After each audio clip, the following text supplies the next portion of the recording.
Hey everyone, Troy Haines here from Transformative Technologies Australasia. I'm catching up with Natalie Bryant to chat about her most recent Thought Leader article on sleep tech for the transformative technology sector. So Natalie, she's a dream coach who helps people get better sleep and use their dreams for personal growth and healing. She's got a PhD in cognitive psychology. I can hear it. I know. That's cool. Do you want me to? I can kick her out. No. Let's keep going. This is awesome. Okay. More the merrier. So you got a PhD in cognitive psychology, studying sleep and memory at the University of Arizona. Here she works with a leader in sleep field, Dr. Dick Bootzin, who pioneered the rules that we know as sleep hygiene. She recently published in a journal, Hippocampus, an article called Associations Between Sleep and Episodic Memory Updating, where she and her colleagues investigated the role that sleep plays in memories, or how memories transform over time. That's really cool. So Natalie, thanks so much for jumping on for a chat with me today, and welcome. Thank you so much for having me. And we've got a special guest down below there as well. What's their name? My cat Sophie, she just really wants to be a part of this interview. So yeah. Hey Sophie. She may jump up and say hello. We'll welcome her when she does. So wow, in our current paradigm, I see we place so much value on our waking state and can often ignore the dreaming and the deep sleep aspects of our consciousness. And I know, at least in my circles, it's almost as if there's a sleep epidemic at the moment. There seems to me that there's so much possibility to be gained from understanding sleep and what happens when we sleep and how we can use that to enhance our human experience. And you've got real depth in education, research, and a career in the sleep sector. So can you take a minute to give us a bit of background of your experience and what inspired you to study sleep? Yeah, certainly. I actually got into sleep by the way of dreams. It's interesting. I actually recently ran into an old friend of mine, and she said, "Oh, don't you remember when we were 7, you said that you would devote your life to the study of dreams?" And here I am, my dream has come true. So, it's really hard to break into a field like that because, as you can imagine, they're kind of seen as fluffy. So to have a scientific study of dreams is a bit challenging, but that's now changing. And what we're learning is that, dreams are related to the process by which we consolidate memories across a night of sleep. So how we strengthen the memory for our experience, how we integrate these memories over time. So I actually decided to do a pivot and study sleep and memory. In particular, as you mentioned before, the process by which sleep supports how memories transform over time. So the idea is that, we have these experiences and then we have our worldview, and we have to be constantly changing our worldview in order to incorporate the new experiences. So this is a highly adaptive process. And we're actually doing this across sleep, and we've pinpointed particular events in the sleep EEG called sleep spindles that may be related to the process by which we're constantly updating our memories when given new information. And so, as you can imagine, then, if dreams are a reflection of this, that makes them profound tools for personal growth.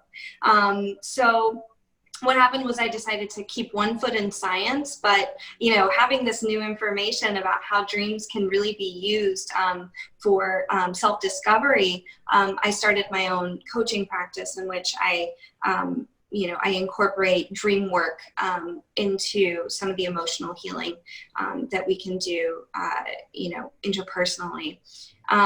So my passion is really, helping people and bringing in this message that, you know, dreams are medicine. So I help people get better sleep using these practical solutions. And we can stop there, you know, if that's all that they want, great, we can do that. But ultimately the question becomes, you know, why are people struggling to surrender into that state? And often that has to do with a much deeper emotional issue. And so, you know, there are these implications there for some emotional healing that can happen around sleep, and physiological problems, chronic pain, for instance, food sensitivities, all of these other things.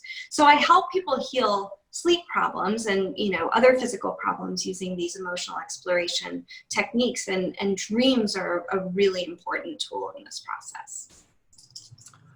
Wow, there's so much in that, and like we were talking offline, like how we, in our current paradigm, we live almost exclusively in that waking state, and it's in that waking state a lot of like the problems that we face, like depression, like our over-identification with that, and our inability to be able to then, like, it's like what is being shown to us in these dreams and in the sleep state, and our ability to be able to consciously move into that and draw information from that. I think it's a really exciting field that you're working in, so I can't wait to have ongoing conversations with you. Like, I guess looking at, so making the pivot from dreams and more into sleep and how we process memories. So you mentioned, like, so is it that memories, like how we remember something is not actually what actually happened? Is that something that occurs?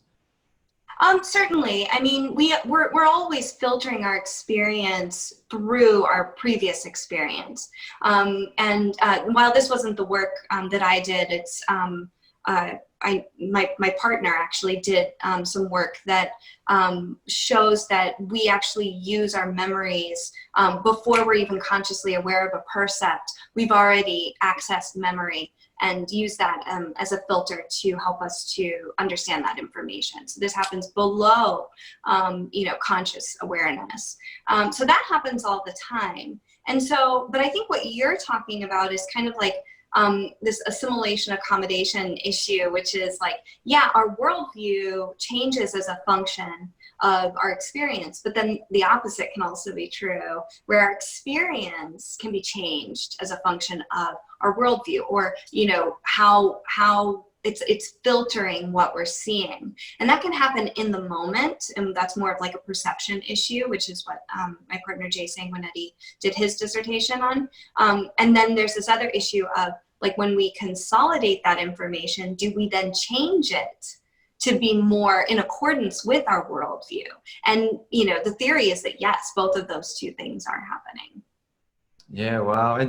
And we'll talk more about it as we go, and technology is now able to play a part in that actual process as we sleep. I'm going to jump into that a little bit further on, but I wanted to talk more right now, get your insights into, so what are some of the challenges that people are facing around sleep, like day to day? Yeah. So sleep problems can be, you know, broadly distilled into two categories, and then a third category that's the combination of the two.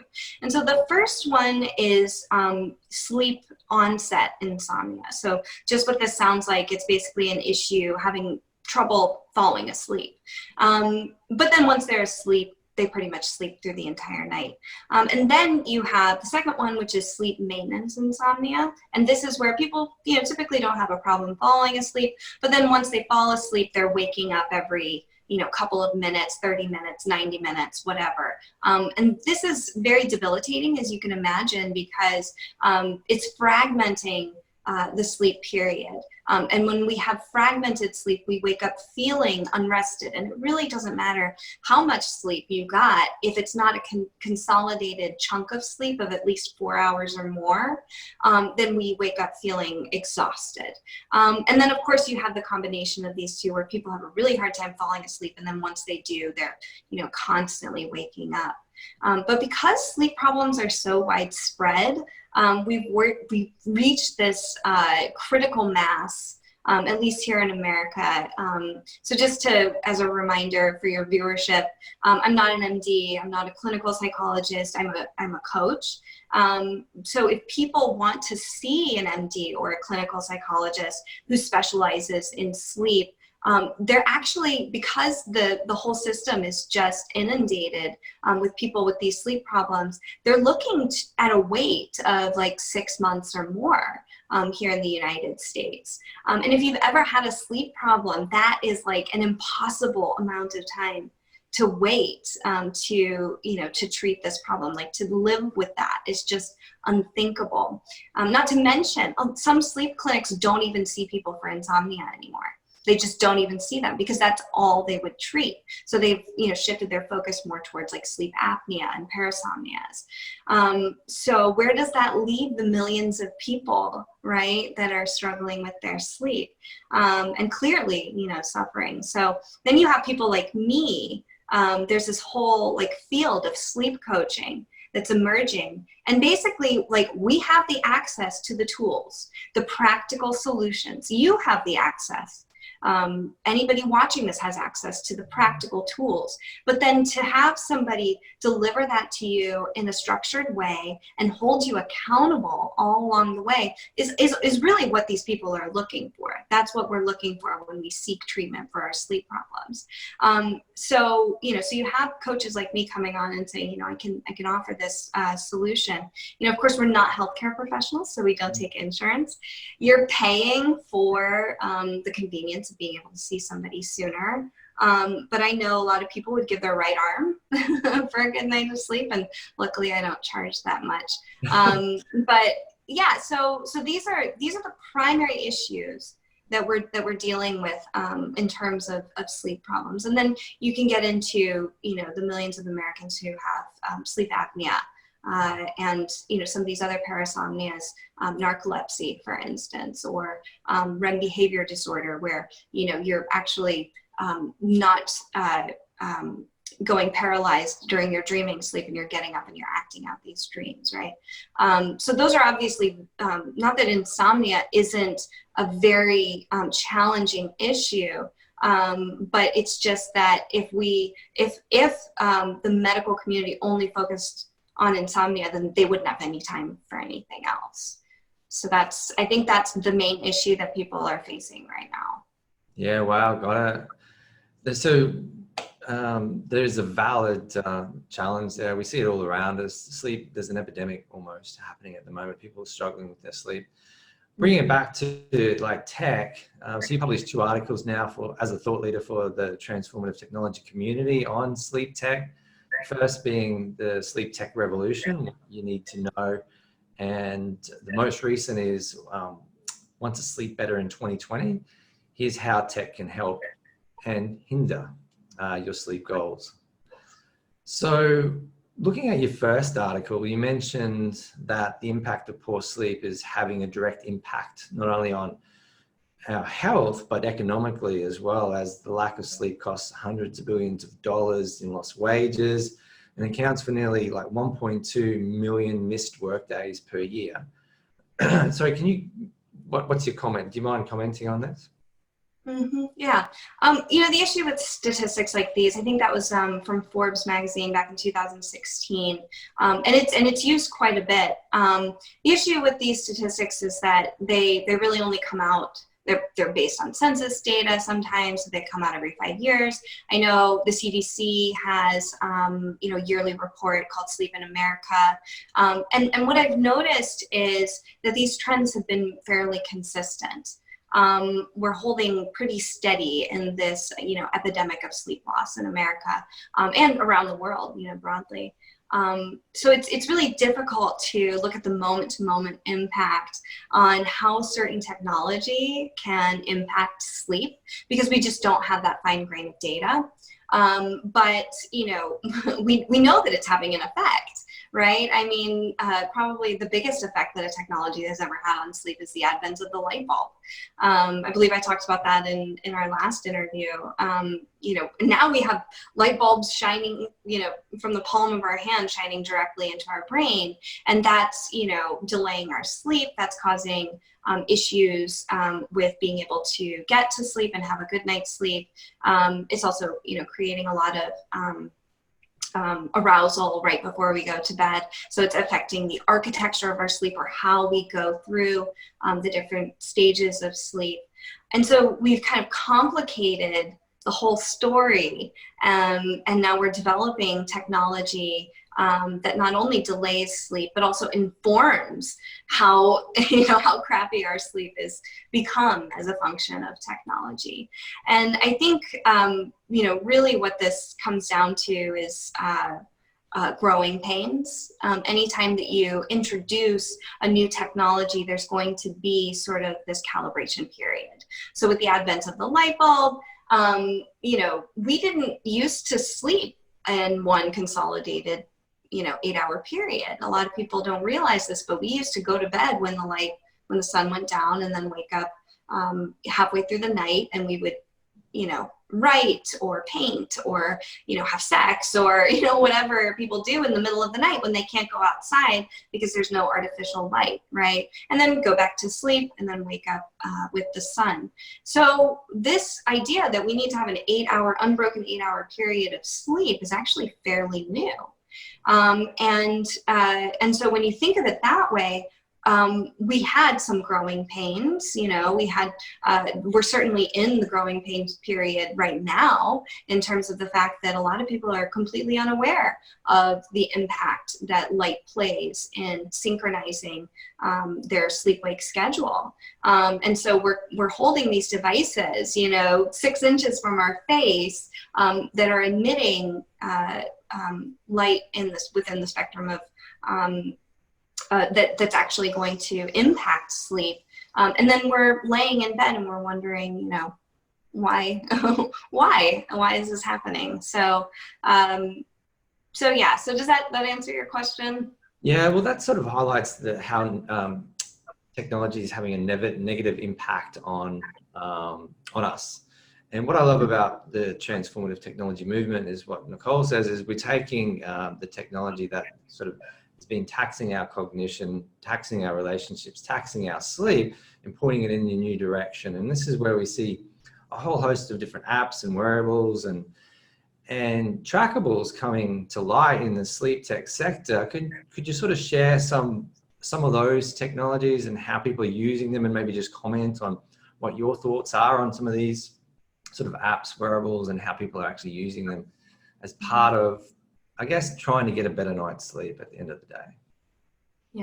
Yeah. So you can broadly categorize the different types of technologies that people are using into a couple of different categories. The first one is, you know, just tracking, just taking the data and spitting out a report showing the user what their sleep looks like, and giving them kind of night by night, moment to moment information about their sleep health. And then you have this other category where, you know, the technology is actually trying to improve the user's sleep. And some technologies are trying to do both. It's very rare for a technology to try and improve the user's sleep without giving them information about what their sleep looks like. But you do have a lot of devices that are simply tracking sleep and then feeding this information to the user without, you know, much context and without much, you know, attempts to actually improve their overall sleep health. And so one of the growing pains that we're running into is that with this information, first of all, we have an issue of accuracy. These devices are not the gold standard. The gold standard would be going into a sleep lab and actually getting electrodes pasted to your head and all over your face and respirator belts, and then having to sleep with all these wires everywhere, which that's the gold standard. And then having somebody go in and stage each 30-second epoch of your sleep, and then, give you this information all condensed down to one little hypnogram. But we don't, people don't really have the access to be able to do this. So what we've created are, these devices that will track movement, and then we can sort of glean from that a metric that tells us, this is probably when you were sleeping because you were still, and then this is probably when you were awake because there was a lot of movement. But there's a lot of guesswork in that, and the one of the issues that I mentioned in my first article is that a lot of these devices don't actually have they don't publish their algorithm because that's considered IP and a trade secret, and Fitbit guards it very, very well because their algorithm is probably one of the best. It's highly, highly accurate. But the user is looking at this thinking, oh, this is what my sleep really looks like. So we have the issue of accuracy there, and then we also have this issue of looking at it from day to day. And if you're a statistician, that you never ever look at your data and how it changes from one day to the next, because you miss the overall big picture, right? If you have a single night of bad sleep, that it may actually, if you take a step back, you may actually see a trend upwards of, your sleep is actually improving. You just had that single night of bad sleep. But if you catastrophize, if you have anxiety, if you're uninformed, then you could see that one night of bad sleep, and then it becomes kind of a self-fulfilling prophecy where you're like, oh my gosh, I had a bad night of sleep. My whole week is wrecked. My insomnia is back. And then, we see the spiral downwards. And what we're noticing is that this is a lot of sleep professionals have been mentioning in the past few months, a tendency for people to come in with symptoms of insomnia, but that are related to their use of these sleep trackers, because they're looking at that moment to moment, day to day relationship and missing the bigger picture. And ultimately what they're doing is they're seeking the perfect night of sleep. But that doesn't exist. And if it does, you get it by not seeking it. It's like the proverb about happiness. So people are struggling with this. And I think that as a function of that, we get into this issue of what is the ethical dilemma here? Is it ethical to give people the ability to track their own sleep without that larger context and without giving them ways to improve their sleep, while also reminding them that, nobody has the perfect sleep. And we don't know what that looks like yet. Yeah, cool. So just a question then. So like as a sector, one of the recent acquisitions was Fitbit to Google. What are your thoughts on that? Because what we're talking about here, and part of what we do at Transformative Technology, we're about supporting, the sector, supporting entrepreneurs and innovators to develop technologies that can essentially help us get to our vision of elevating consciousness of 2 billion people by 2050. So as a sector, what's the significance of something like Fitbit being acquired by Google, and what's what have you seen as some of the positives and negatives of that? Mm-hmm.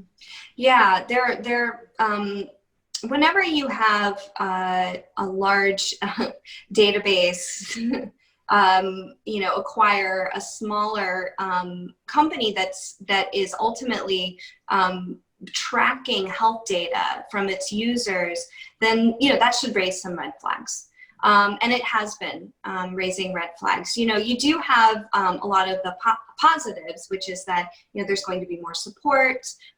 They're going to release these new integrations. It's probably going to be integrated with your other Google devices. So it's just going to be, more accessible on the whole.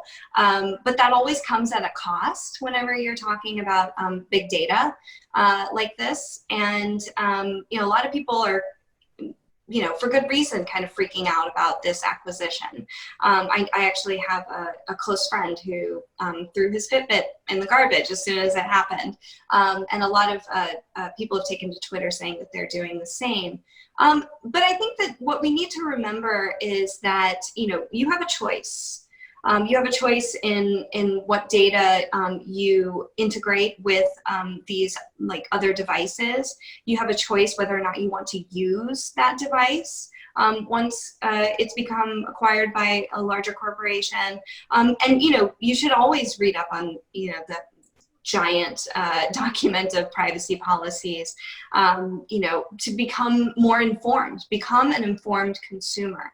And I think that that's really the message here overall is if you're going to be tracking your sleep, if you're going to be tracking any of your health data, really, do your homework. There's this huge push, this huge movement for people to become more empowered in their own health. And I think that that's wonderful. And part of that is, following the money, following, these, how your data is being used. And what happens in the event of a data breach? Are you okay with this information, your personal health information, being available to people? So, just keep tabs on the reach of, your devices. And this is especially true if there are devices that are reaching into your health. Yeah, I guess a couple of things come up from that is like, we talked about integration, and it's one thing to be tracking stuff, but what do you do with that data? And we see a lot of people just tracking for the sake of tracking. If that data is just like having a negative impact on your world, well then what's the benefit of that, knowing that some of these larger companies are getting access to that data? So there's an awareness around like more effectively using that data as an individual. But I look at it from a sector, because transformative technology it's relatively new and it's evolving, to have large companies starting to acquire some of these smaller companies. So for the entrepreneurs and innovators that are creating new tech and developing these companies, I see it as an important step towards growing this sector or this cluster as a whole, because you've got these entrepreneurs that have had an opportunity for an exit that will ideally feed back into this ecosystem that we're creating around, conscious technologies. So I think there is a light in the dark to that, and there's definitely an awareness around like data sovereignty. And I know Nicole Transec is very big on data sovereignty, and like something that she says is to know ourselves better than the algorithm. So it's like, how do we use that data effectively? So yeah, I see a positive and negative, like there's an awareness there, like, hey, we need to be doing more with the data that we have than creating anxiety that's getting in the road of our sleep. And it's like, well, how do we do that? And then from there, it's exciting that there's now these companies getting so much traction that they're getting bought out, because I think they'll feed back in. So you talked about some of the good and the bad. You talk about the good, the bad, and the ugly to some extent in your second article. Is there anything that we haven't covered that you think that should be sort of brought to the light from your second article? How tech can help or / hinder your sleep goals? That's a good question. I might have to think about that, and you can edit my thinking process. No, I think we should just not edit it. Let me ask you another question and we can come back. Because I did mention at the beginning, like for me, the whole dreaming state and the deep dream and the deep sleep state it's something that we haven't in our current paradigm of being human given that much attention to. And I feel like that will change a lot moving forward. And I know you mentioned in your first article some of the technologies that were doing more than just sort of like, more than just tracking sleep. They were like, for example, the Dream 2 and the iWinks Aurora. Ergo Night was another one that you mentioned. Like Dream 2, for example, what are they doing to not just give a good night's sleep, but what other functions do they do? Right. So in terms of the tracking sleep, there's this whole other aspect that I briefly mentioned before, which is actually, improving sleep. I think that so the Dream and the eye winks, what the real benefit to these devices over, say, just wearables, is that they are using EEG, and so that's going to actually make them more accurate as a device, and so you can incorporate more of this knowledge about your sleep cycle and your sleep health if you have better data. Now the eye winks, I'm gonna have to remember I'm so sorry. Right. It looks like I'm running out of battery here. Everything just started to fall apart all of a sudden. iWinks was like, I think you mentioned they were using light stimulation, or light to stimulate That's what it was. lucid dreaming, and lucid dreaming. And Dream 2, I think, was improved memory. Like, these are sort of going above and beyond, because they're both different aspects of not just sleep, but just performance, I guess. Mm-hmm.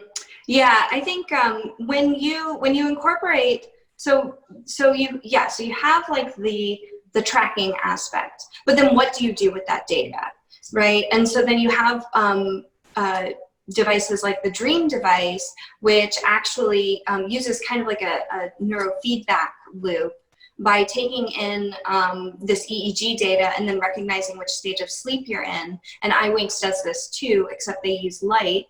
I believe Dream uses stimulation, like low-level stimulation, to try and improve your sleep.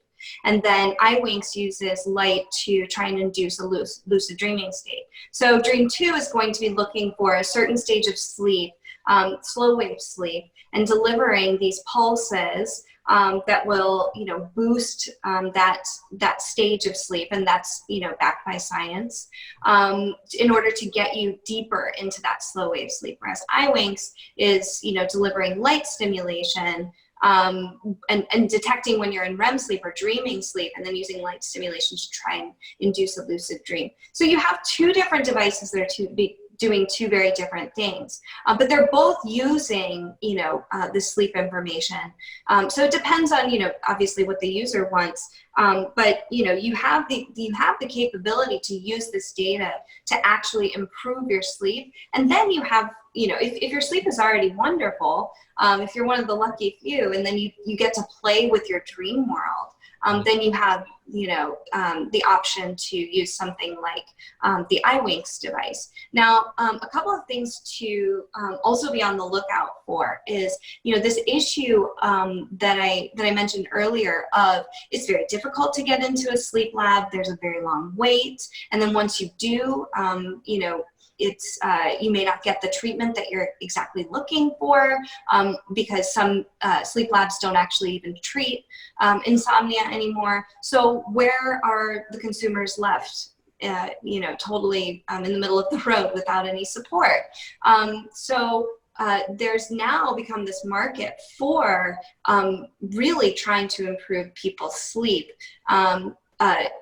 Aside from the Dream 2 still requires that you fall asleep so that it can use that EEG data to then make your sleep better. So really what it's doing is it's taking already healthy sleepers and improving their sleep. But then you have this issue of people that can't even get to sleep at all.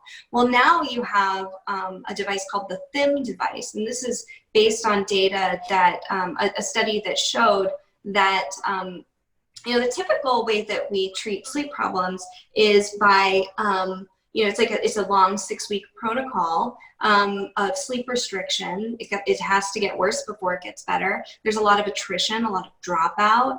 It's a very difficult protocol to adhere to.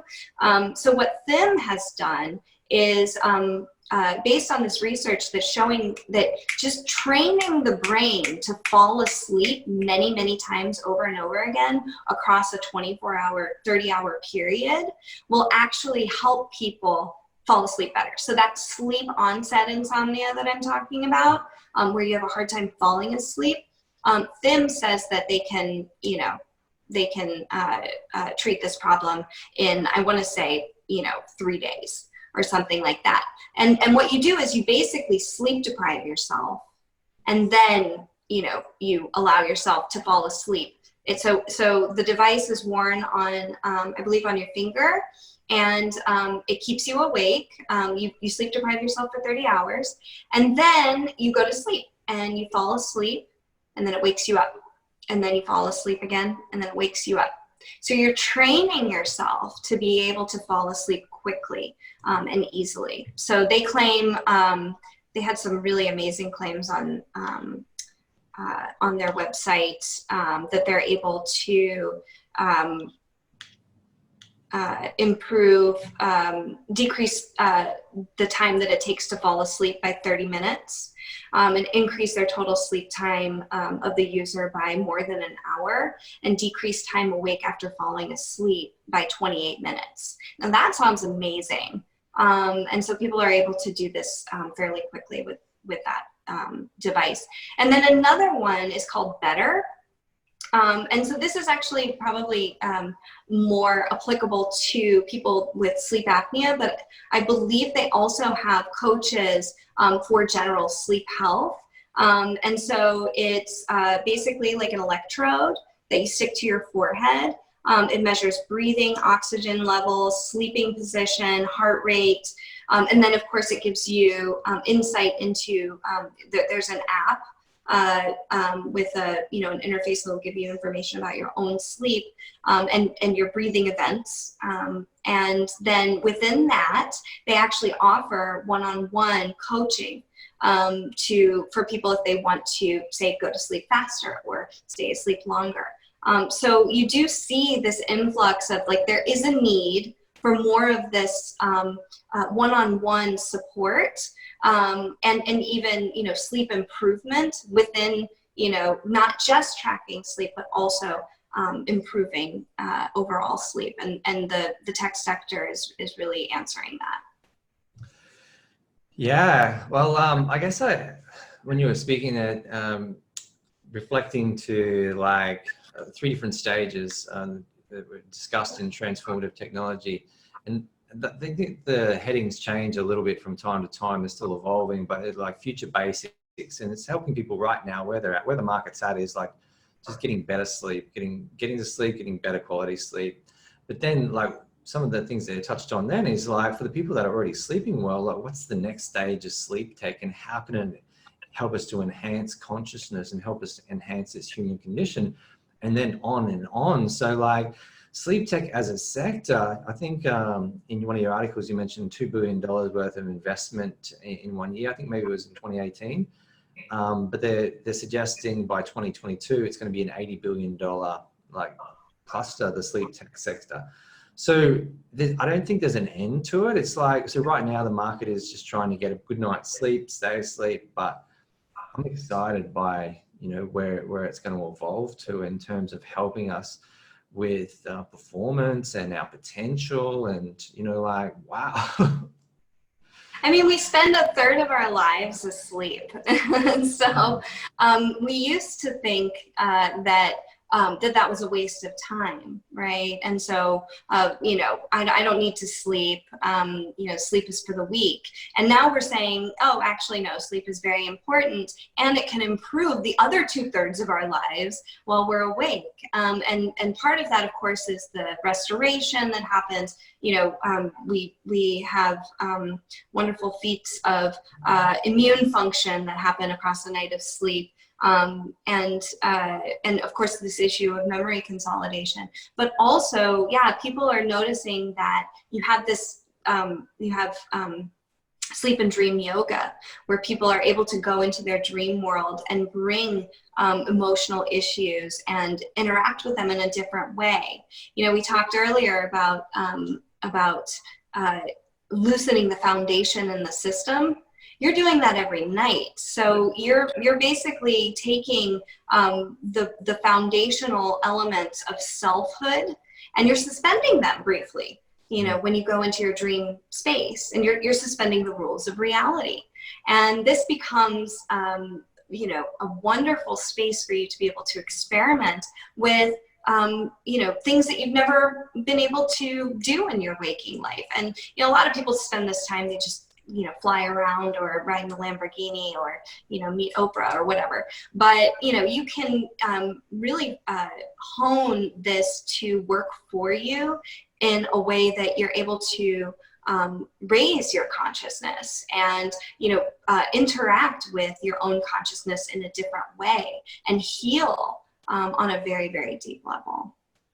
We talked a little bit offline around the Hindu, one of the Hindu texts that talk about 4 states of consciousness being waking, dreaming, deep sleep, and Turiya. And Turiya being like God, like knowing that we're God, like being it. And I see, like, and I've sort of touched on this a couple of times, is like we get stuck in this waking state and it's causing a lot of this dysfunction. And when we talk about flourishing, like, my awareness is that it's our ability to be able to move through all of these states, to remember who we are, an expression of consciousness. We are consciousness. We are God. We are God. And in that, like, how can it's next level human experience then. And this is where we're moving towards when we talk about flourishing, I think. That's why I think, like, the work that we're both doing as part of TransTech is really, really, you know, exciting, because it's how can technology help us to evolve through that. Absolutely. Couldn't agree more. Yeah. So I think that's a really good summary. Like, as a sector, I think it's just going to continue to evolve. There's new and emerging technologies coming out all the time. You're, you know, you got your finger on the pulse of what they're going to be. I'm sure there's going to be more capital raises, more capital being raised in these companies, probably some additional exit opportunities moving forward. And I just think it's going to continue to evolve. And I guess some of the key takeaways that you mentioned is just around sort of the darker side of just tracking sleep and making it a problem, like creating anxiety from the sleep. You have a special name for that. What is it called? Oh, it's called orthosomnia. Orthosomnia. So ortho meaning like turned, I believe ortho meaning like turned inward, you know, so it's like insomnia that's caused by, you know, trying really hard not to have insomnia. Yeah. So, we often stand in our way in the most ridiculous ways. So unfortunately, this is something that happens when you know, have moment-to-moment access, and then you lose the bigger picture. Orthosomnia. So it's not just about getting the data, it's about integration, like how do you use that meaningfully, and just being aware that these companies are collecting data and what's the implications of that as well. But I see it's like anything, there's awareness that we need to have, but where the technology can take us is really exciting. So I look forward to future conversations around sleep and technology with you, and look forward to see how it evolves potentially across those stages, from the basics of just helping people to be okay, and as we move more into thriving, human thriving, performance, potential, and how sleep tech might be able to support us in that. Absolutely. Thank you so much. Anything else that you wanted to sort of say in wrapping up? I am running a promotion currently, so if anybody watching this goes to my website, carpe-dream.com/sale, you get 20% off my coaching packages. Cool. We'll include a link for that as well, so it makes it easy. Cool. Sounds great. Thanks so much, Natalie. Thank you, Troy.